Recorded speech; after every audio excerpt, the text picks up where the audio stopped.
வணக்கம். செய்திகள் வாசிப்பது சாய் சுரேஷ். பல்வேறு போராட்டங்களை கடந்து தன் விடாமுயற்சியால் 63 வயதில் வழக்கறிஞராக பார் கவுன்சிலில் பதிவு செய்து சாதனை. செங்கல்பட்டு மாவட்டம் வண்டலூர் அடுத்த நந்திபுரம் குடுவாஞ்சி நகராட்சிக்குட்பட்ட திருவிதியம்மன் கோயில் தெரு அருகில் வசித்து வரும் 63 வயதில் தன் விடாமுயற்சியால் படித்து வழக்கறிஞராக பார் கவுன்சிலில் பதிவு செய்தவரும் UTUC தொழிற்சங்கத்தின் மாநில தலைவரும் புரட்சிகர சோசியலிஸ்ட் கட்சி செங்கல்பட்டு மாவட்ட தலைவருமான தோழர் கோவிந்தராஜன் அவர்கள் இல்லத்தில் பாராட்டு விழா மிக பிரம்மாண்டமாக நடைபெற்றது.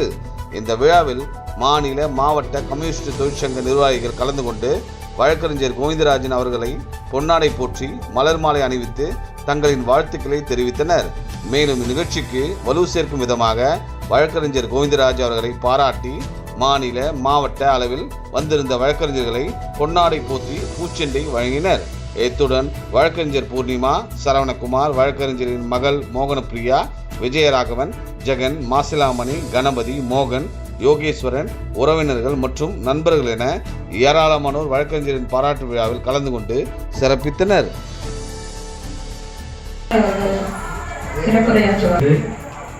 இந்த விழாவிற்கு அந்த குடும்பத்தில் பணியாற்றினார். ஆனால் அந்த கட்சி அவரை பயன்படுத்துவதிலே தவறிவிட்டது. ஆனால் அடுத்தபடியாக வழக்கறிஞர் தான். ஆனால் 2 பேரும் ஒரு தோல் அழகா பேசுறாரு. வழக்கறிஞர் எல்லாரும் ஆகலாம். ஒரு ஜென்ஸ் குறைவு தான் அந்த கம்பெனியில. ஆனா லேடிஸ் தான் 500 பேர், நாங்க 100 பேர் தான்.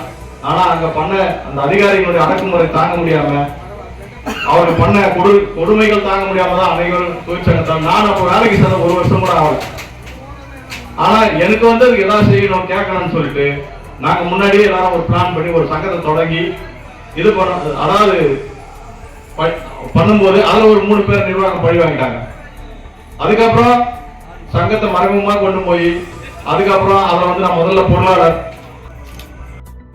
கோவிந்தராஜ் அவர்களுடைய பாராட்டு விழாவுக்கு வருகின்ற அனைத்து இந்திய அண்ணா திராவிட முன்னேற்ற கழகத்தினுடைய முன்னாள் கவுன்சிலர் தோழர் குமார் அவர்களே, இந்திய தேச காங்கிரசினுடைய முன்னாள் தலைவர் தோழர் ராஜ்குமார் அவர்களே, தோழர் பன்னீர்செல்வம் அவர்களே, ஜெகன் அவர்களே, தோழர் மாசிலாமணி அவர்களே, தோழர் பம்பல் இந்திய கம்யூனிஸ்ட் கட்சியினுடைய தலைவர் அவர்களே மற்றும் பத்திரிகை நண்பர்களே,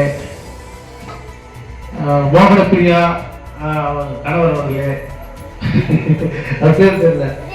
விஜயராகவன் அவர்களே மற்றும் பூர்ணிமா கணவர் சரவணகுமார் அவர்களே மற்றும் கலந்து கொண்ட அனைவருக்கும் என்னுடைய புரட்சிகர சோசியலிஸ்ட் கட்சியினுடைய தமிழ் மாநில குழு சார்பிலே முதற்கண் வணக்கத்தை தெரிவித்துக் கொள்கிறேன். தோழர் கோவிந்தராஜ் அவர்களை பற்றி பேச வழக்கறிஞர் சொன்னது போல மணிக்கணக்காக நாள் கணக்காக சொல்லிக் கொண்டே இருக்கலாம். அவருடைய தியாகம் என்பது நம்ம ஈடு செய்ய முடியாத தியாகம். மாணவர் பருவத்திலே தன்னை மாணவர் சங்கத்திலே முதலில் இணைத்துக் கொண்டு மாணவர் சங்க உரிமைகளுக்காக போராடியவர். அதன் பிறகு மாணவர் பருவம் முடிந்த பிறகு வாலிபர் சங்கத்திலே தன்னை இணைத்துக் கொண்டு இந்திய ஜனநாயக வாலிபர் சங்கத்தில் போராடினார். அதன் பிறகு கட்சியிலே முழுநேர ஊழியராகவும் தொழிற்சங்கத்தில் முழுநேர ஊழியராகவும் பணியாற்றினார். உண்மையாகவும் உறுதியாகவும் போராடுகிறவர்களுக்கு சில இடத்துல இடம் கொடுப்பதில்லை. அதன் பிறகு அவர் புரட்சிகர சோசியலிஸ்ட் கட்சியிலே தன்னை இணைத்துக் கொண்டு கிட்டத்தட்ட ஒரு 50 ஆண்டு காலமாக உழைக்கும் மக்களுக்கு உறுதியாக ஒரு போராளியாக மார்க்சிய லெனினிய கொள்கையை உள்வாங்கி அம்பேத்கரிசம், பெரியாரிசம், தமிழ் தேசியம், திராவிடம் அனைத்தையும் பேசுவார் எங்களோடு. ஒரு முறை நாங்கள் வருஷத்துக்கு 2 முறை CC meeting, central committee meeting, நான், கோவிந்தராஜ், குருமூர்த்தி 3 பேர் போவோம். அப்போ கல்கட்டாவில் விவேகானந்தர் அரங்கம் விவேகானந்தர் அரங்கத்திலே ஒரு மீட்டிங் நடக்கிறது, ஒரு கருத்தரங்கம், லேபர் ஆர்கனைசேஷன் மீட்டிங். அந்த லேபர் ஆர்கனைசேஷன் மீட்டிங்ல ஒவ்வொருவரையும் டெலிகேட்ஸ் கூப்பிட்டு பேச சொல்லுவாங்க. இப்போ நான் இங்கிலீஷ்ல ப்ரிப்பேர் பண்ணி அங்க லாங்குவேஜ் ப்ராப்ளம், ஹிந்தி, இங்கிலீஷ்ல பேசுவோம். தோழர் கோவிந்தராஜ் அடுத்தது உடனே நான் பேச வேண்டும் தமிழ்ல சொன்னார். அந்த அரங்கமே திரும்பி பார்த்தது தோழர் கோவிந்தராஜை பார்த்து. நான் பேச வேண்டும் தமிழ்ல சொன்ன உடனே எல்லாம் ஹிந்திக்காரங்க மற்ற மொழி பேசுறவங்க சரி நீங்க பேசுங்கன்னு சொல்லி எங்க அகில இந்திய செயலாளர் அசோக் பூஷன் பேச சொன்னாரு. போய் சரமாரியா தமிழே பேசுறாரு. தமிழே பேசுற ஜோரா எல்லாம் கை தட்டினாங்க.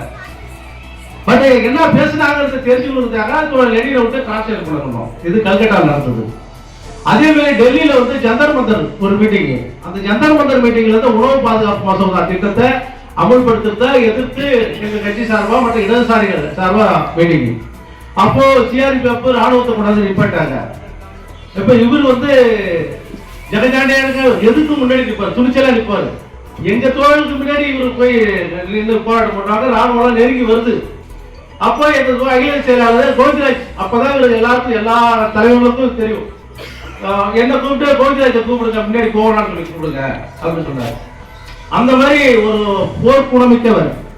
அதே போல வந்து திருவனந்தபுரத்துல ஒரு ஆல் இந்தியா ஸ்ட்ரைக்ல திருவனந்தபுரத்துல போய் நாங்கள் கலந்துக்கிட்டோம். திருவனந்தபுரம், ஹைதராபாத், டெல்லி, யூபி, பஞ்சாப், பீகார், இப்படி ஒரு 7 மாநிலங்களுக்கு நாங்கள் அடிக்கடி போய் சிசி மீட்டிங்ல கலந்து கொள்கிற வாய்ப்பு எங்களுக்கு கிடைத்தது. இன்றைக்கு கோவிந்தராஜ் என்ற பெயர் சொல்லி கூப்பிட அளவுக்கு மத்திய கமிட்டியில் உள்ள எல்லாருக்கும் தெரியும். ஆந்திராவில் ஜானகிராமுலு, கேரளாவில் எம்பி பிரேமச்சந்திரன், பஞ்சாப்ல கர்னல் சிங், இப்படி எல்லா அகில இந்திய தலைவர்களும் பழக்கமானவர். ஒரு 2 தீபாவளிக்கு கூட அகில இந்திய தலைவர் வந்து வாட்ஸ்அப்ல வாழ்த்து தெரிவித்தார் கோவிந்தராஜுக்கு. எனக்கும் வாழ்த்து தெரிவித்தார். என்கிட்ட போன் பண்ணி பேசுறார், கோவிந்தராஜ் நல்லா இருக்காரா, அந்த ஆபரேஷன் பண்றது எல்லாம் அவருக்கு தெரியும், விசாரிப்பார். அப்படியே மத்திய கமிட்டியோட நேரடியாக நெருங்கிய தொடர்புல இருக்கிறார்.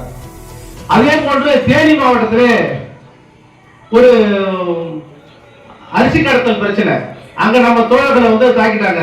காவல்துறையை கண்டிச்சு ஒரு போராட்டம். தேனி மாவட்டத்திலே காவல்துறையை பத்தி பேசணும்னா சொல்லவே வேண்டிய தோழருக்கு கடுமையா பேசக்கூடியவர். எங்க எந்த பிரச்சனை நடந்தாலும் உடனே முதல் போடு தோழர் தான் எங்களுக்கு போன் அடிப்பாரு. இந்த மாதிரி இந்த மாவட்டத்தில் இந்த மாதிரி பிரச்சனை இருக்கு, இது கட்சி சார்பாக எடுக்கணும், என்ன சொல்றீங்கன்னு சொல்லி. அதுக்கு பிறகு நாங்க வந்து சில விஷயங்களை நேரடியாக தலையிடுவோம், சில விஷயங்களை அதிகாரிகளுக்கு கூட சொல்லி தலையிட்டு பேசுவோம். அதே கூடுவாஞ்சேரி இந்த சென்னையில பல்வேறு பிரச்சனைகளை எங்களோடு கலந்து ஆலோசித்து அதுக்கு பிறகுதான் அந்த பிரச்சனையை எடுப்பாரு. நாங்கள் மாநில குழுவில் சம்பந்தமாக விவாதித்து அதன் பிறகுதான் இந்த விஷயத்தை செயல்படுங்கள், இந்த விஷயத்தில் செயல்பட வேண்டாம் என்று அறிவுரை சொல்லுவோம். அதே போன்று கம்பெனி தொழிற்சாலைகளில் பல முறை இறையன்போட நெருங்கி பேசி பல விஷயங்களை சாதித்தவர். இறையன்ப தலைமைச் செயலாளராக இருக்கும்போது நாங்கள் போய் இந்த கம்பெனி பிரச்சனைகளை, இந்த லேபர் செட்டில்மெண்ட் விவகாரத்தில் சில கம்பெனிகள் வந்து பெரிய முதலாளிகளோட கையொப்ப வச்சிருக்கோம். அதெல்லாம் இறையன்பு சார்ட்ட சொல்லி இறையன்பு சாரு ஒரு லைன் கொடுப்பாரு, நீங்க இன்னார போய் பாருங்க. அப்படியெல்லாம் நாங்க வந்து செட்டில் பண்ணிருக்கிறோம். இப்ப கூட சிஎம் பாக்குறது அப்பாயின்மெண்ட் கேட்டிருக்கோம். வருகிற 30ஆம் தேதி திருச்சியில மாநில குழு கூட்டம் நடக்குது. அந்த மாநில குழு கூட்டத்துக்கு பிறகு சிஎம் அப்பாயின்மெண்ட் விவசாயிகளையும் விவசாய தொழிலாளர்களையும் பாதுகாப்பதற்கு ஒரு அறிக்கையை நாங்கள் ரெடி பண்ணி வைத்திருக்கோம். அதுக்கு முழு ஆலோசனை வழங்கியவர் கோவிந்தராஜ் அவர்கள். ஏனென்றால் கோவிந்தராஜ் அவர்கள் அகில இந்திய கமிட்டி மெம்பராகவும் ஐக்கிய தொழிற்சங்க காங்கிரசுடைய மாநில தலைவராக இருக்கிறார். திருச்சியில் இருக்கிற செபஸ்டியன் மாநில செயலாளராக இருக்கிறார். தொடர்ந்து மக்களுடைய பிரச்சனைக்காக தொடர்ந்து போராடி கொண்டிருக்கிறார். இந்த பகுதி மக்களுடைய வாழ்வாதார பிரச்சனைக்கு பல பிரச்சனைகளுக்கு போராட்டத்தின் மூலமாக சில வெற்றி கண்டுள்ளார். அதே போன்று விழுப்புரத்திலே ஒரு பிரச்சனை, கள்ளச்சாராய பிரச்சனை, அந்த போராட்டத்திலே கோவிந்தராஜ் தலைமையில் தான் அந்த போராட்டம் நடத்தினோம். அந்த போராட்டத்திலே 7 பேரை கைது செய்தார்கள் விழுப்புரத்திலே. அது கடலூர் சிப்காட்டில் தொழிலாளர் பிரச்சனை, தொழிற்சங்க தலைவர் என்ற முறையில் கோவிந்தராஜை அழைத்து அந்த சிப்காட் நிர்வாகத்தோட பேச்சுவார்த்தை நடத்தி அந்த பிரச்சனையை முடித்தோம். இப்படி தமிழ்நாடு முழுவதும் அனைத்து மாவட்டங்கள், எந்த மாவட்டங்களில் தொழிலாளர் பிரச்சனை இருந்தாலும் அதோடு மட்டுமல்ல லேபர் கோர்ட்ல வாதாடக்கூடிய திறமையானவர். இப்ப கூடுதலாக வழக்கறிஞர் பதவி என்பது இன்னும் கொஞ்சம் நமக்கு பலம். ஏற்கனவே தொழிற்சங்க பிரதிநிதி என்ற முறையிலே லேபர் கோர்ட்ல வாதாடி பல வழக்குகளை வெற்றி கண்டுள்ளார். இப்ப கூடுதலாக வழக்கறிஞராக வந்தது எல்லோருக்கும், இந்த பகுதி வாழ் மக்களுக்கும் தொழிலாளர்களுக்கும் மற்றும் சாமானிய மக்களுக்கு ஏதாவது பிரச்சனை என்றால் அதை நீதிமன்றத்திலே வழக்காடுவதற்கு உரிய பலம் நமக்கு கிடைத்திருக்கிறது. அதோடு மட்டுமல்ல இன்றைக்கு நியாயம் கேட்பவர்களை குறிவைத்து தாக்குதல் என்பது தொடர்ந்து நடந்துகிறது. யாரு நியாயமா இருக்கிறாங்களோ, யாரு பொதுமக்களுக்கு நியாயத்தை கேட்கிறாங்களோ அவங்களை வந்து குறிவைத்து தாக்குதல். ஏன்னா நியாயம் கேட்பவர்களுடைய எண்ணிக்கை வந்து குறைந்து விட்டது, அநியாயம் செய்வர்களுடைய எண்ணிக்கை அதிகமாகிவிட்டது. பொதுமக்கள் வந்து யாரும் வந்து பொதுமக்களும் முன்பு போராட்டத்திற்கு போல போராடுவதற்கு எண்ணிக்கை குறைவாக இருக்கிற காரணத்தினாலே அநீதிகள் நடந்து கொண்டிருக்கிறது. அப்ப அநீதி மகன் சின்ன மருமகன் அவர்களுக்கும் மற்றும் தோழர் பன்னீர்செல்வம், குமார் தோழர் ராஜகுமார் மற்றும் எனக்கு பல வழிகளில் வழிகாட்டியாக இருக்கக்கூடிய தாம் பம்மலை சேர்ந்த தோழர் பம்மல் ராஜேந்திரன் அவர்கள், அவருக்கும் என்னை ரொம்பவும் இது பண்ணுவார். அவர் ரொம்ப பாசமா பார்த்துக்குவார். என்ன ஒண்ணுன்னா எனக்கு விட மாட்டார். ஏன்னா அந்த அளவுக்கு நான் வந்து ஒரு 4-5 வருஷம் தலைமறைவா இந்த பிரச்சனையில் இருக்கும்போது எனக்கு நிறைய உதவி செய்தவர் பொம்மல் ராஜேந்திரன் அவர்கள். அதனால அனைத்தவர்களுக்கும், அப்புறம் லிட்ராக்கோ தொழிலாளர்களுக்கும் மற்றும் இங்கே வந்திருக்கக்கூடிய என்னுடைய அருமை நண்பர் பன்னீர்செல்வம் அவர்களுக்கும் என்னுடைய மனமார்ந்த நன்றியினை தெரிவித்துக் கொள்கிறேன். இத்துடன் கூட்டம் முடிந்தது.